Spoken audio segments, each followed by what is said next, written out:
wanted to come on and wish you all a very Merry Christmas and read you a poem that is one of the oldest and most popular Christmas poems ever, commonly referred to as "Twas the Night Before Christmas." This was written in the early 19th century, and though it's been disputed as to who exactly wrote it, it has been attributed to Clement Clark Moore and Henry Livingston Jr. over the years. But we do know that it was definitely first published on December 23rd, 1823. So I hope you all enjoy.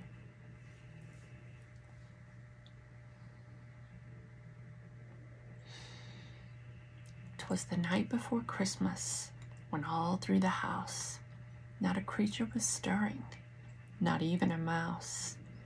The stockings were hung by the chimney with care, in hopes that St. Nicholas soon would be there.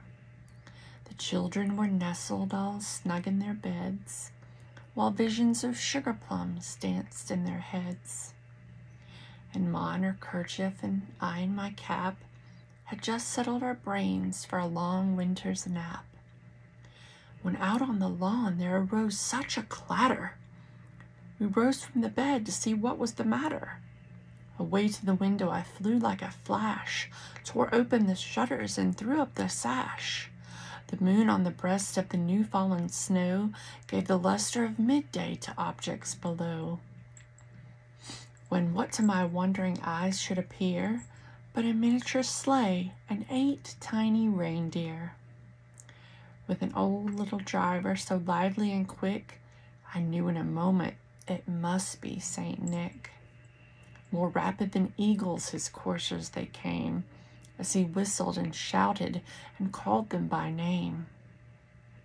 Now Dasher, now Dancer, now Prancer and Vixen, on Comet, on Cupid, on Donner and Blitzen, to the top of the porch, to the top of the wall, now dash away, dash away, dash away all. As dry leaves before the wild hurricane fly, when they meet with an obstacle mount to the sky, so up to the housetop the coursers they flew, with a sleigh full of toys and St. Nicholas too. And then in a twinkling I heard on the roof the prancing and pawing of each little hoof.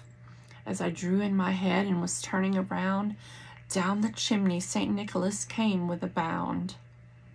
He was dressed all in fur from his head to his foot, and his clothes were all tarnished with ashes and soot. A bundle of toys was flung on his back, and he looked like a peddler just opening his pack. His eyes, how they twinkled, his dimples, how merry. His cheeks were like roses, his nose like a cherry. His droll little mouth was drawn up like a bow, and the beard of his chin was as white as the snow. The stump of a pipe he held tight in his teeth, and the smoke had encircled his head like a wreath. He had a broad face and a little round belly that shook when he laughed like a bowl full of jelly. He was chubby and plump, a right jolly old elf, and I laughed when I saw him in spite of myself. A wink of his eye and a twist of his head soon gave me to know I had nothing to dread. He spoke not a word, but went straight to work and filled all the stockings, then turned with a jerk, and laying his finger aside of his nose, giving a nod up the chimney, he rose. He sprung to his sleigh and to his team gave a whistle, and away they all flew like the down of a thistle.